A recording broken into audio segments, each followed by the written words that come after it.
You know, Baseball Union Chief Donald Fear said the latest proposal by owners has narrowed the differences between the sides, but there's still plenty of work to do. So Friday's strike date remains firm. Owners have moved a little on revenue sharing and have modified their luxury tax proposal as well. Whatever way you look at it, things are obviously coming down to the wire. Now, last week on this show or so, we've been going around the entire country to kind of get the temperament of fans through the media. We will continue that today as we bring in Dan Bernstein from 670 AM Score in Chicago, and from 950 Sports Radio in Seattle, Dave Softy Muller. Guys, what's going on? What's up, Chris?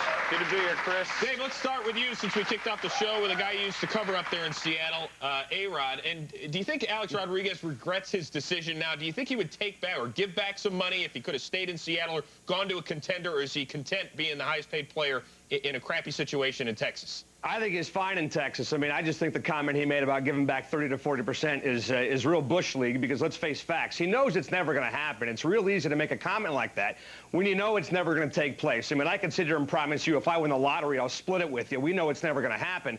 Bottom line, I talked to a player on the Mariners yesterday. He said if A-Rod does that, number one, Players Association would never allow him to do it. And second of all, if he's going to Texas to take 50% or 30 or 40% less, then why is he a Ranger? To finish in last place, playing the 125-degree heat? He may as well have stayed here. It'll never happen. You and I both know it. But he's not the problem. The problem isn't the rich, good player. The problem is the rich, bad player. And in Chicago, this city's full of them right now. He's not the problem. Todd Hundley is the problem. Royce Clayton is the problem. Moises Alou is the problem. And even Fred McGriff, with his gaudy numbers, as lazy as he is, he's part of the problem. I think people want to be anti-player when you should be anti-bad player. Well, Crucky, isn't the problem the owners, though, not the players? I mean, you know, the players didn't force the owners to give them the money, correct? Absolutely. I mean, you know, everyone talks about A-Rod should have taken more money or less money to go to a better team, but yet then you hear the fan complain, well, the Yankees, the Braves, the Diamondbacks, whoever pays the most money usually gets the best player. You know, what do they want? You know, he took more money to go to a bad team. If he takes less money, he's on a better team with a chance to win, but then we're still going to complain. So, you know, you guys tell me what the solution is. Well, look, the bottom line is anybody would have taken the money A-Rod took. I don't care if you finish in last place the rest of your career. $250 million to me, I'd rather have that than a World Series championship. But the bottom line with the Texas Rangers is not A-Rod. Hey, what? I'm being honest here. You tell me you wouldn't take $250 million bucks? I mean, Alex Rodriguez was quoted in print in the paper before he left. It came down to taking care of his family. If it means money over a World Series, he's take the money. He said that. You guys must have missed that. The bottom line is the Rangers are spending money on the wrong players. Hey, if they would have gone out and spent that money on the right players, maybe we'd be in a great situation in Texas right now. But Carl Everett, Chan Ho Park, John Rocker, who's making the moves down there? Mickey Mouse, come on. Well, you know what, John, you made a good point. You asked the question, and you said what can be done about it. In a conversation over a couple of pops the other night with a senior Major League scout who will remain nameless, he told me he has a way of solving the whole thing, and that is install a speed dial button on all the general managers' phones. And all it does is dial someone's agent and say no. It's just a no button. Anybody can say no. The problem is too many dumbass owners are saying yes to bad players. There's no doubt about that, but that's their fault. Guys, let's real quickly get to the fans. The way I see it, even if there's a settlement reached before Friday's deadline, the fans are still screwed because I don't think the system's going to be altered that much, and that means we're only going to have 8 to 10 teams that will remain competitive each and every year. That's a problem from a fan's point of view. Thanks for speaking up. Wait, why does that screw the fan? I mean, everyone's talking because, about... Because, Crookie, I could have told you the 8 to 10 teams... Shut up! The 8 to 10 they hold teams that are going signs to up at every ballpark. If you go on strike, me too. So now if they get this thing settled without a strike, the fans are still going to be screwed. They're not going to show up. Well, I don't get it. What do they want? Because Dave, what do the fans need to make them happy? It's baseball. It's going to continue. Every once in a while, there's going to be bad teams.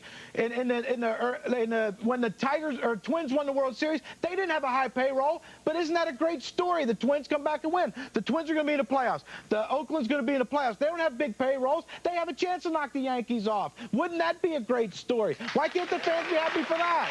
But guys, the NFL, the reason the NFL has such a high fan base right now is because we don't know who's going to win it. One year it's going to be the Rams, the next year the Ravens, and the next year the Patriots. And that's the great, most alluring thing about the NFL these days. Don't you think, Dave?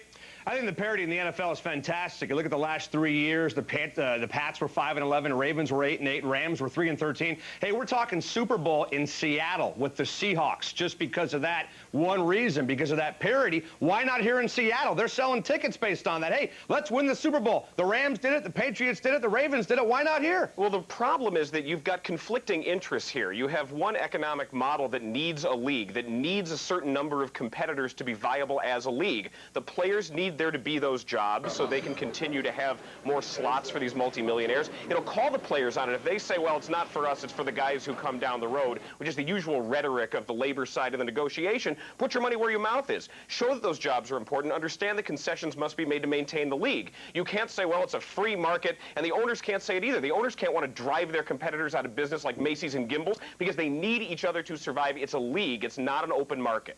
Now, I agree with you, but I disagree in one respect. I gave up almost $8 to $9 million to go on strike for what these players are getting today, so you can't make that comment. That's all right. You're making it up right now in your salary here. Oh, yeah. All right, guys, we know that John Kruk says there will not be a strike by Friday. Dan, let's start with you. Yes or no?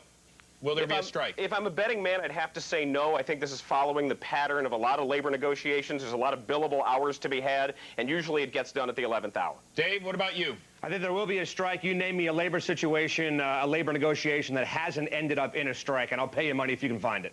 Dave Mahler from up there in Seattle, Dan Bernstein from in Chicago. Guys, we appreciate it. Thank you very much for the time. Thank you.